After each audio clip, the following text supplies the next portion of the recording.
अखो अन्ना कन्नो डोरा ते मुआ बोरा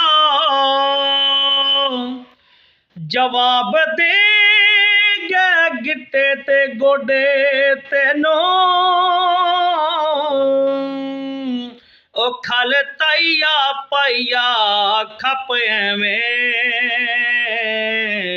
हुण लगने ने केड़े सिटे तेनो 12 गज लट्ठा ले आंदा कट्ठा हुण फबने ने कपड़े चिट्टे तेनो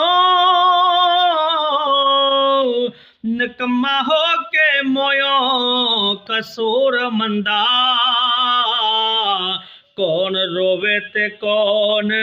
पिटे तेनू।